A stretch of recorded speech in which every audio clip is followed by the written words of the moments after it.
रूहानी सफ़र में कुछ नाम ऐसे होते हैं जो न ताज पहनते हैं न तख्त पर बैठते हैं, मगर दिलों पर हुकूमत करते हैं। आज हम चल पड़े हैं एक ऐसे दीवाने की दहलीज की तरफ जो हक के नाम पर हंसता भी था, रुलाता भी था, जिसकी दीवानगी में हिकमत छुपी थी और जिसकी खामोशी में हक का हुजूम। वो जो खलीफा हारून रशीद के दौर में रहते हुए भी दुनिया की शोहरत से दूर अल्लाह की मोहब्बत में गुम थे।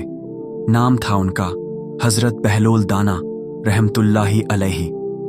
दीवाना कहो या वली, मगर सच ये है जिसे लोग दीवाना समझ बैठे वो अल्लाह के सबसे करीबों में से था। खलीफा हारून रशीद की दिली ख्वाहिश थी कि हजरत बहलोल दाना उससे मिले, लेकिन बहलोल कभी उसके दरबार में नहीं गए।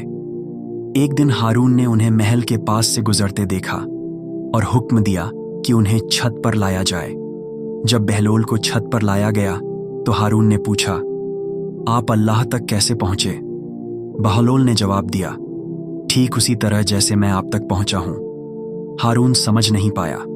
बहलोल ने समझाया, अगर मैं खुद आपसे मिलना चाहता तो मुझे साफ सुथरे कपड़े पहनकर दरबारियों की मिन्नतें करके घंटों इंतजार करना पड़ता और फिर भी शायद आप मुझसे न मिलते।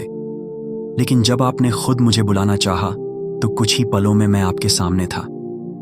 इसी तरह जब अल्लाह को अपने बंदे की कोई अदा पसंद आ जाती है तो वो उसे पल भर में अपने इतने करीब कर लेता है जितनी दूरी तय करने में बड़े बड़े लोगों को उम्र लग जाती है। बहलोल दाना का मजनू पागल का रूप अपनाना हजरत बहलोल दाना कूफा में पैदा हुए थे और उनका असल नाम वहब बिन अम्र था।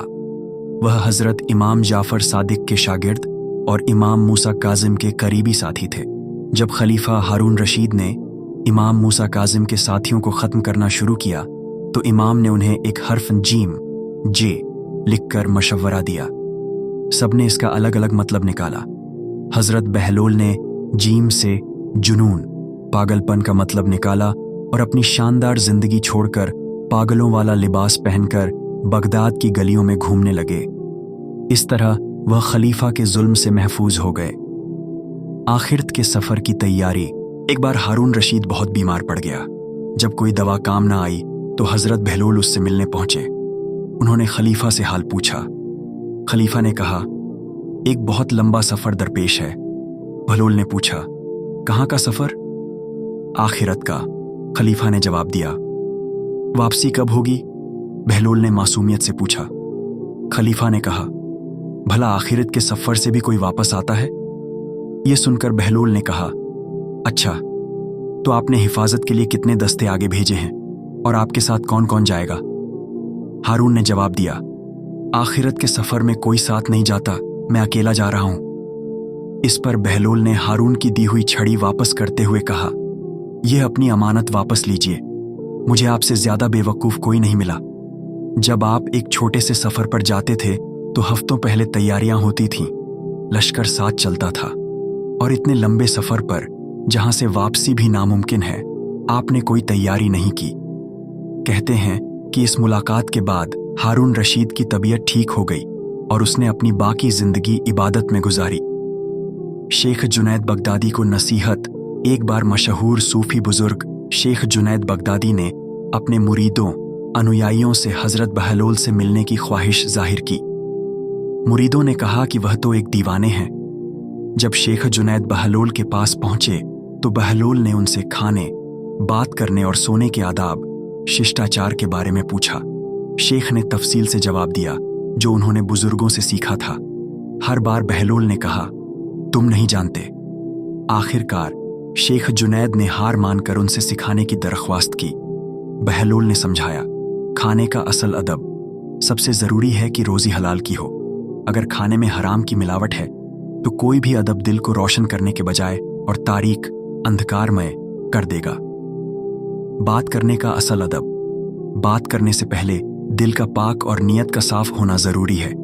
बात सिर्फ अल्लाह की रजामंदी के लिए हो, वरना बेहतरीन अल्फाज भी तुम्हारे लिए मुसीबत बन जाएंगे।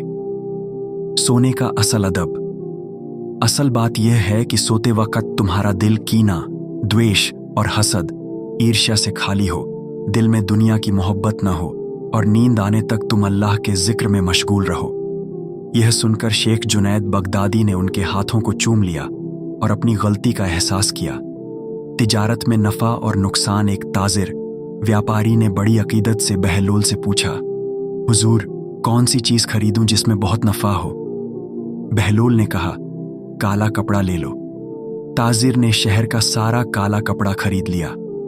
कुछ दिन बाद शहर के एक बड़े आदमी का इंतकाल हो गया और मातम के लिए काले कपड़े की मांग बढ़ गई। ताजिर ने मुंह मांगे दामों पर कपड़ा बेचा और बहुत अमीर हो गया।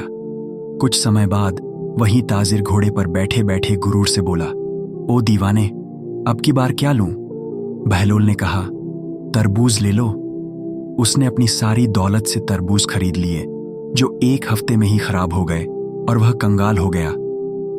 जब उसने बहलोल से शिकायत की तो उन्होंने जवाब दिया, मैंने कुछ नहीं किया, ये सब तुम्हारे लहजे और तुम्हारे अल्फाज ने किया है। जब तुमने अदब से पूछा तो नफा कमाया, और जब गुरूर दिखाया तो सब कुछ गंवा दिया। इन वाकयात से पता चलता है कि हजरत बहलोल दाना ने सिर्फ दिखावे के लिए दीवानगी का रूप अपनाया था, लेकिन हकीकत में वह एक बहुत बड़े आलिम, दार्शनिक और अल्लाह वाले थे, जिनकी बातों में गहरी हिकमत, ज्ञान छुपी होती थी।